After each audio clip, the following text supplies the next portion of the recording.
Alrighty guys, hi, it's Amanda. I am back with another video. I know it's been a little bit of time. Unfortunately, last week I was just busier than I anticipated, so I was not able to get a video out. So I am hoping a lot of that has settled down now and I'll be able to get back to posting once or twice a week. For my first video back, I wasn't sure what to do. I was going to do some commentary videos on some topics that I think need to be discussed. But I recall in my last video that I made, I stated I was going to have another part of my adoption story out, and time got away from me and I wasn't able to do that. So today I am going to do the next part of my adoption story, and this isn't going to be a very long part. It's kind of short, and I really intentionally meant to put it in the last video, but I didn't. So I'm just going to cover that bit here. And it's probably not going to be very long. So I know in the last couple of videos I have primarily spoken about my biological family, first with my maternal side, and then I covered a potential of my paternal side. In the part that I talked about my biological maternal side and my sisters, I stated in that, that I had ceased all communication with them, and after a little bit of time, I did unblock them from everything. That way, if they wanted to reach out to me, they could. So, in the last video, I think I covered that when I was talking about my potential paternal family that, I had unblocked them. They did have the ability to talk to me, and I really just discussed the paternal side. I did not cover the fact that my maternal family were contacted. I did mention that in the video, but I didn't mention that they then in turn contacted me. So that's kind of what I wanted to discuss here. Sorry if you can see some dog hair flying around. Paisley is still in the midst of a shed, and it's gotten better, but there's still stray hairs flying around. Anyways, so yeah, that's kind of what I wanted to talk about. So as I had mentioned, my potential, I don't really know how else to refer them to. The family that thought they were potentially my paternal relatives had reached out to me. A couple of days after, all of this whirlwind of stuff had occurred, my maternal birth mother also sent me a message on Facebook, and it was interesting, to say the least, because the way that she approached me, mind you, I have never changed my Facebook. I may have changed my private Facebook name, but as far as like knowing it was me, it hadn't changed. The same phone number was linked to it. None of that information had changed, and that is where they had talked to me years previously. So when I unblocked them, I assumed if they really wanted to contact me, they would know how, because they have talked to me through that page before. So she reached out to me, and her first message to me was very kind of like, I didn't know who she was. She was like, oh, I'm your birth mom. I'm just trying to reach out to you. And there wasn't a whole bunch of substance to it. It was like she was trying to reconnect with me, because some of these relatives who thought they were related to me on the paternal side had reached out to her and talked to her. So she knew people were going to be contacting me. I found that it was, I guess, confusing, because she had the ability to contact me all this time, and she never did until she thought that maybe my paternal family was going to reach out to me. And I don't know if that made her feel pushed to try and rekindle things, or I'm not sure what her mindset is. And I will be completely honest, any kind of communication I really had with my biological mother, from meeting her in person a couple of times and not being pleased with what I saw, any kind of correspondence has not been the best. I've not been mean to her, but I've been very honest with her. So like the stuff when she texted me about how she should have been at my wedding, there were pretty much novels that I had sent to her explaining where I felt and how I thought it was inappropriate that she did that. And again, that's kind of what I did this go around. She reached out to me, and I don't know if she was trying to play foolish or if I just interpreted it as her being foolish, because she was like, oh, I'm your bio mom. I just want to retouch with you, trying to allude that I didn't know these other individuals had contacted her. And maybe that's because that's what she felt comfortable doing on reaching out to me. I don't know. And it's just my speculation and how I felt during it. But I felt it was very contrived. So I responded back to her. I always answered them to let them know where I was and what my plan was with speaking to them moving forward, because I didn't want to abandon them and make them just be left with questions, because ultimately that's what happened to me as a kid. So I've always been respectful enough to let them know, and if they want to continue to try and convince me otherwise, I just kind of let them talk to themselves, to be honest. So I did respond to her, and I, quite frankly, to the best of my knowledge, told her, I know who she is. We've spoken before several years ago. We all met together. I explained to her why I stopped talking to them then again. And I explained to her, I found it ironic that she was now reaching out to me, because she knows that my potential family was reaching out to me. And she acknowledged it. She did say, yeah, they contacted me. They were asking me questions about your dad, and I was trying to, just reconnect with you in case you had any questions about it. And I didn't have any, like I've said about my paternal side, I didn't have any questions. It was never something I was looking for or that I wanted, or it was fine with me without knowing. So I didn't ask her any questions because I didn't care to know. So, we went through that, and then I just kind of explained to her, listen, I really don't intend on having a relationship with you at this point, after everything I have tried to do to mend our relationship in the past, and the convenience of you reaching out to me now. I don't feel it's genuine, and I'm not comfortable trying to move forward.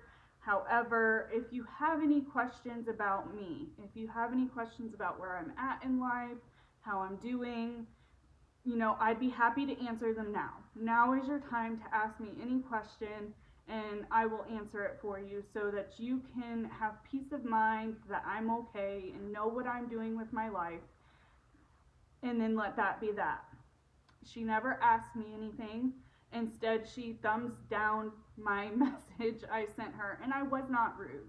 Afterwards, I kind of always go to my mom and I tell her the conversations that I have with them and kind of what I say, because I don't want to hurt their feelings. I want to be honest with them, and I want them to know my intentions always moving forward.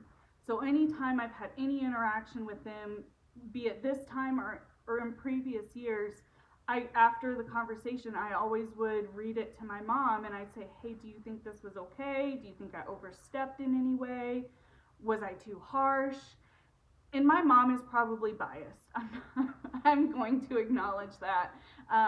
But she always said, no, I believe you spoke that very well. I think your point got across. I don't think it's harsh. It might hurt their feelings, which I knew when I said some of the things I did, but they were coming from honesty. They're coming from places for them to really know where I stood. So that happened. During all of this paternal family DNA testing, all of this happened. I never heard from her again. After she disliked my message, she didn't message me again for a while.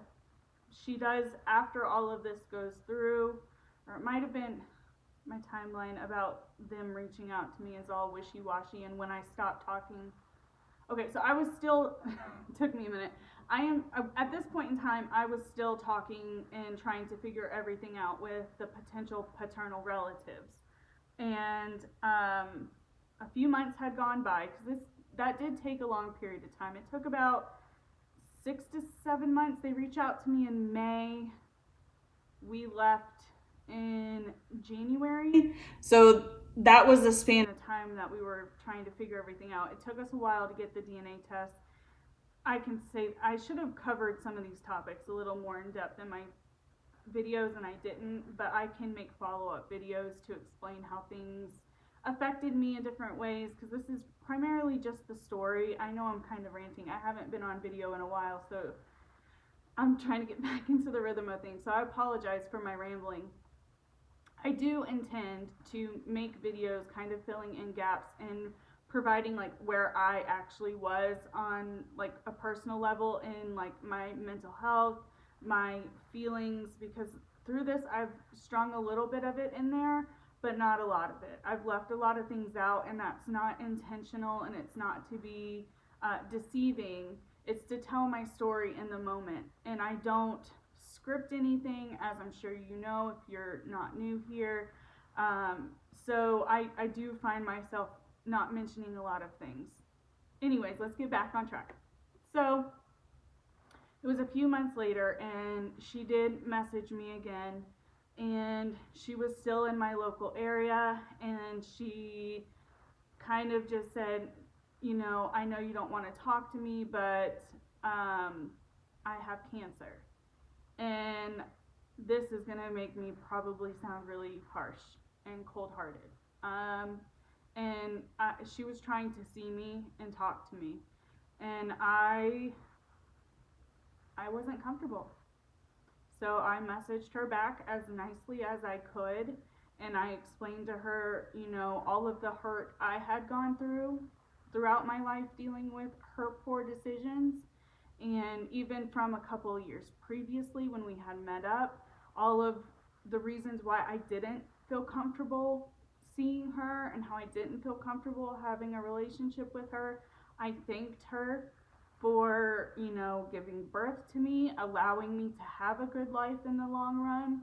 I was as nice as I could be, but I did tell her, you know, I'm not interested. And I supported that with why. And I'm not going to go into depth, because then this wouldn't be a short video and it would be longer. And if you're interested in those conversations, I'm not sure if I still have them. I might. I'm comfortable with providing more information about how I spoke to them. And you know, when you go through situations like these, it's not, I don't feel guilty. I don't. And when I tell people, they ask if I'm okay about it, and I am. I'm very comfortable in the decisions that I've made. I honestly think if I had been okay with trying to have a relationship with him, I really think they would have brought me down. And that sounds terrible, but I knew where they were at. I could tell where they were at, and I had attempted once already, and it did bring me down. It brought me down, and my husband, who was newly my husband, was having to be thrusted into this crazy situation of having a wife who, you know, was in the midst of trying to figure out stuff with her biological family while being adopted. You know, he had known a little bit about me, but it's not often that people want to sit down and hear about your traumas and the things that you went through as a child. So we had not had those deep talks, or he didn't know at that point in time. He kind of didn't know until recently when I started doing this channel and asking me about it, kind of what are some of the things I struggled with, because it does explain a lot of like the weird quirks to my personality and new people and how I interact with people, because I am so guarded due to a lot of this. Anyways, so I did tell her no, and you know, I was okay with it. A part of me kind of felt a little bit bad because she was in the hospital. Like, it was obvious she was in hospice from her page, so I knew it had to have been a pretty severe case of cancer and that she probably wasn't going to make it. I did question for a couple of days after I sent that message if I wanted to give her an olive branch, and as you can tell, I really didn't. I didn't feel it was a healthy and safe decision for me to make for my own my own mental health. I didn't think it was a good idea, so I did not. I didn't hear from her again after that. I just went along doing what I do, talking to them, working, just doing normal life things. And then in October, one of my biological sisters messaged me, and she hadn't ever really tried to reach out to me since I had cut communication. She did reach out to me, and she just told me, I thought you should know, like, she said our mother's name has passed away, or she passed. And I was like, okay, I'm not gonna lie, it did affect me. I did get upset, I did cry, and then I didn't know how to feel. But she did let me know, and I thanked her for telling me. I sent her a message back, and I said, I really appreciate you letting me know. I don't know if you're reaching out to me for any type of service or what the plan is. I'm not interested, but I appreciate you letting me know that this has happened. And then we had a brief conversation of her, just saying, I just wanted you to know, I thought you should know. And then she tried to whirl it into, well, why don't we get together? Why don't we hang out? Why don't we talk? And after hearing some difficult news, I'm again faced with having to explain why I don't feel comfortable having a relationship with them. And it was harder that time because I knew she was suffering a loss. She was not close to my biological mother at all either. Honestly, out of all of her children, which there was 3 of us, none of us were close to her due to her lifestyle. And I've known that all along, and I've always kind of watched what was going on in their lives from afar. Nobody was close to her because of the decisions that she continued to make and choose to make. And my sisters, unfortunately, my biological ones, fell into the same path throughout their lives, which is why I was not comfortable being around them. So that was difficult, and getting that information, and then her trying to, I don't know if she was trying to work through her grief or if she really just wanted to have that connection with me. I'm sure there's a little bit of truth to both of those sides. However, I did decline. I just was very polite to her. I wasn't as harsh as I had been in the past with calling out their behavior because I knew she was grieving. I just told her, I really don't feel comfortable. I don't want to have that relationship with you guys. I did provide, what happened several years previously on why I stopped talking to them then and why I wasn't comfortable talking to them anymore. And I was about to move several states away. So, it would have been like a texting relationship, and I'm not the best at even texting or calling back my family. So, it ended up being, I'm not interested. I'm sorry of your grief. If there's, anything you want, again, I closed it in. If there's anything you want to know about me or where I'm at in life or how things are going, now's your chance to ask. I'm comfortable answering that to give you guys peace of mind and let you know where I've been and how my life has developed, because I think they should know. If they want to know, I think it is in their right as my family who I had contact with, that it was right for them to have the ability to ask those questions, because I didn't want it to be where they didn't have the ability to know. And that was never really reciprocated for me. They never offered for me to ask any questions, but I think they kind of knew my mind was made up. So this video ended up being a little bit longer than I anticipated it to be. A lot of that is probably because I rambled in some spots, but this could have gone into the last video. However, we see how long it's taken me to get through this, so maybe it is a better thing that I ended up forgetting to talk about it.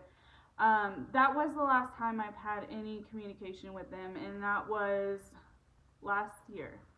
at the end of last year.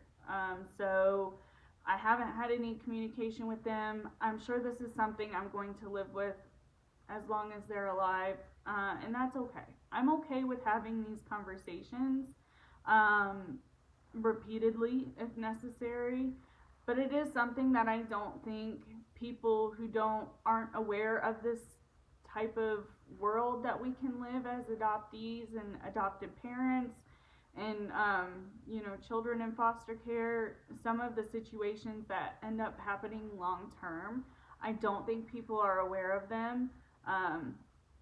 And this is just how mine worked. This is how I chose to move forward with my biological family. I know other people, and I've said this in some of my previous videos, I know other people who have reached out or been reached out to by their biological families, and they were comfortable with moving forward.